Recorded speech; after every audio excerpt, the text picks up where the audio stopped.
삶을 살아가면서 의미 있는 활동을 할 때 뜻을 함께하는 사람이 곁에 있다는 것은 굉장히 큰 힘이 되는 것 같고요. 의지가 되는 것 같습니다. 그래서 저도 역시 여러분들께 힘을 얻어서 이 자리에 나올 수 있었던 것 같고요. 지금 이 자리에 서서 이 마이크를 잡고 저의 생각을 조금 차분하게 공유를 하고 이야기를 나눠보고자 합니다. 제 소개를 간단히 하겠습니다. 안녕하세요. 저는 이 나라의 국민입니다. 참 시국이 정신없어요, 그죠? 매일 쏟아져 나오는 의혹, 그리고 계속해서 국민들을 기만하는 행위. 그래도 저는 박근혜 대통령님께 너무나 감사합니다. 왜냐고요? 저에게 그리고 모든 국민들께 민주주의란 이런 것이다 알려주고 계시거든요. 박근혜 하야와 관련한 발언 한 가지, 그리고 예비교사와 관련한 발언 한 가지, 이렇게 총 2가지 발언을 순서대로 해보겠습니다. 우선 저는 박근혜 하야 의견에 대해서 적극 동의합니다. 최순실 게이트가 되었건 박근혜 게이트가 되었건 박근혜 대통령이 이러한 시국이 펼쳐졌을 때 할 수 있었던 행동은 4가지가 있었다고 생각합니다. 첫 번째가 하야였고요. 두 번째가 탄핵을 당하는 거였고요. 그 다음에 세 번째가 거국 중립 내각을 형성하는 거였고요. 그리고 마지막은 제가 가장 이상적이라고 생각했던 잘못을 인정하고 자신의 행동을 스스로 반성하고 뉘우쳐서 남은 임기 기간 동안 국민들에게 신뢰를 보여주는 것이었습니다. 박근혜 대통령은 이렇게 4가지 정도의 행동을 할 수 있었다고 생각하는데 참 지금 시국을 되돌아보면 대통령님께서는 국민들 앞에서 참 4가지 없는 모습을 보여주고 계셨던 것 같습니다. 카네기 인간 관계론이라는 책을 보면요, 비판이란 쓸데없는 짓이다. 왜냐하면 비판은 인간을 방어적 입장에 서게 하고 대개 그 사람으로 하여금 자신을 정당화하도록 안간힘을 쓰게 만들기 때문이다 라고 서술이 되어 있습니다. 개인적으로 인간은 비판을 받았을 때 자기 방어적이 된다는 의견에 일부 동의합니다. 하지만 비판이란 쓸데없는 짓이다 라는 의견에는 매우 회의적입니다. 비판은 비판으로 받아들일 수 있어야 한다고 생각을 하고요. 비판을 받았을 때에는 자신을 한 번쯤 되돌아보고 반성할 부분이 있다면 반성을 해서 스스로 성장해 나가야 한다고 생각을 합니다. 이러한 생각에서 박근혜 대통령이 잘못을 인정하고 스스로 뉘우치고 국민들께 재차 신뢰를 보여주길 기대했지만 지금까지 국민들 앞에서 보여준 대통령의 모습으로는 그러한 이상에 다가가기에는 너무나 무능력하고 여전히 자신의 잘못을 인지하지 못하고 계시는 것 같습니다. 그래서 저는 오늘 여러분들과 함께 박근혜 하야를 외치고 있습니다. 박근혜 대통령이 2번째로 할 수 있었던 탄핵, 그리고 3번째로 할 수 있었던 거국 중립 내각, 이 2가지 상황에 관해서는 개인적으로 그 방법들이 옳다, 그르다를 논하고 싶지는 않습니다. 대한민국 정치계에 종사하시는 모든 분들께 한마디 전하고 싶은데요.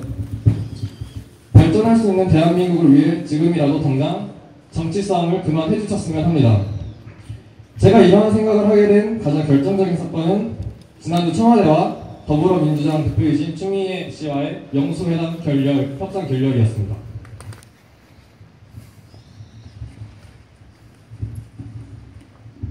야당의 대표가 청와대에 들어가서 대통령을 직접 대표를 하고요. 대통령께서 의견을 굽히든 굽히지 않으시던 국민의 의견을 전하려 했던 대화 자체에는 굉장히 큰 의미가 있었다고 생각을 합니다. 하지만 본인의 당원들과 나머지 야당 대표들에게 비판을 받으며 결국 협상이 결렬되었습니다. 영수회담을 비판했던 나머지 야당 의원들의 이유를 생각해보면 적어도 제 눈에는 그들이 국가를 바로잡기보다는 정치적 이득을 취하려 하는 속내가 더 컸다고 보였습니다. 시국의 전체적인 상황을 보았을 때 이것은 야3당만의 문제는 아닌 것 같습니다. 청와대도 그리고 여당인 새누리당도 다 똑같다고 봅니다. 매년 대권의 흐름을 가져오는 것이 정치적으로 중요하다는 것은 이해합니다. 하지만 지금 이 시국을 그 무엇보다 진정성 있게 대하고 국민들의 마음을 잘 대변해 줄 수 있는 사람 또는 정당에게 국민의 신뢰가 갈 수 있는 것입니다. 그렇기에 제발 이제는 정치 싸움 그만하시라 한마디 전하고 싶습니다. 이러한 흐름에서 결국 국민들은 대통령이 할 수 있었던 행동 1번째 하야를 외치고 있습니다. 앞서 말했듯이 저 또한 대통령 하야 의견에 적극 동의를 하고 있습니다. 하지만 여러분, 대통령이 하야한다고 대한민국이 바뀔까요? 학연, 지연, 혈연, 권력 남용, 그리고 돈 많은 사람들이 떡덩거리고 사는 것 등등.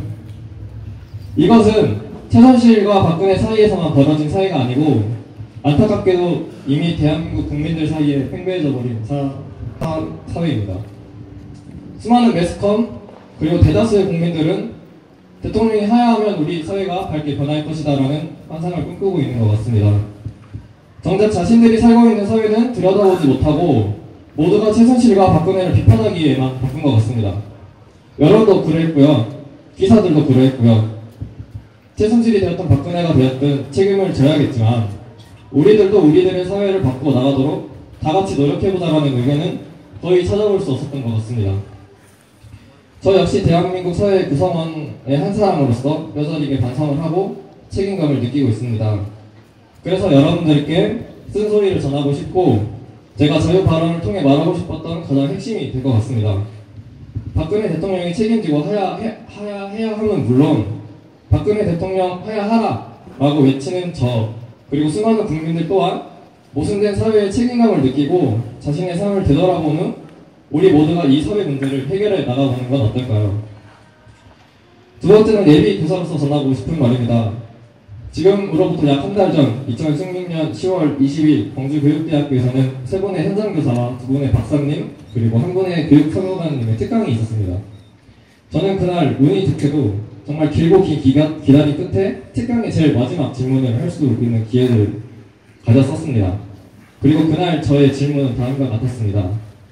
약 20여 년 전, 그리고 지금, 그리고 앞으로의 남은 나날에서 가장 주목받고 있는 교육적 화두는 창의성이다.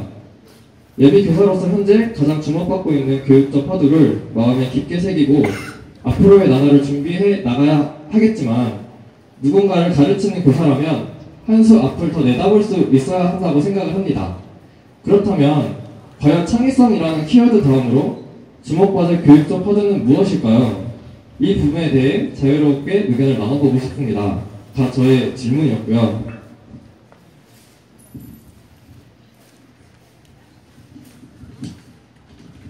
이러한 저의 질문에 대한 답변은 다음과 같았습니다.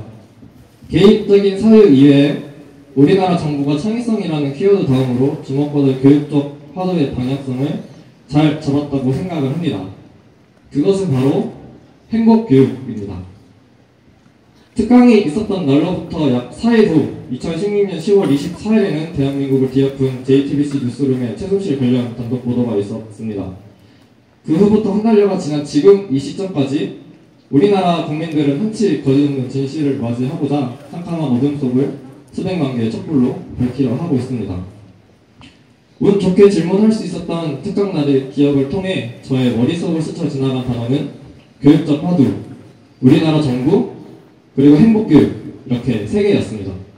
그리고 이것과 관련된 생각을 하면서 저는 뭔지 모를 그로기 상태에 빠지고 말았었습니다. 우리나라 정부가 방향을 잡은 행복교육, 아마도 우리나라 정부가 바라본 행복에는 인간과 인간이 서로 관계를 맺어나가는 사회와 삶 속에서의 행복도 있었을 것입니다. 이때 과연 정부가 원했던 행복은 무엇이었을까요? 한 개인의 또는 힘 있는 사람의 이득을 위해 진실을 마주하지 않으려는 사회와 삶 속에서의 행복? 과도한 경쟁과 붙잡을 수 없게 커져버린 실력주의 사회와 삶 속에서의 행복? 행복교육이라는 교육적 화두의 키워드는 더할 나위 없이 좋고 그 방향성 또한 너무나 좋다고 생각을 합니다. 하지만 우리나라 정부는 행복교육을 통해 과연 어떠한 대한민국을 만들고 싶었을까요? 여기에 모두 모여있는 모든 학우분들, 대한민국의 예비교사로서 앞으로의 남은 나날 동안 우리나라 정부가 비록 방향은 잘 잡았지만 스스로 방향성을 잃어버리고만 행복교육에 대해 그 의미와 의의를 다시 한번 되새기고 올바른 방향으로 나아갈 수 있도록 도움이 되는 예비교사가 되어보는 건 어떨까요? 저희 발언은 여기서 마무리가 될 것 같고요. 제 소개를 다시 하면서 발언을 마무리 지어보려고 합니다. 저희 발언은 끝까지 기다려 주셔서 너무나 감사하고요. 저는 광주교육대학교 교육학과에 재학 중인 2학년 예비교사 장현준이었고 이날의 국민이었습니다.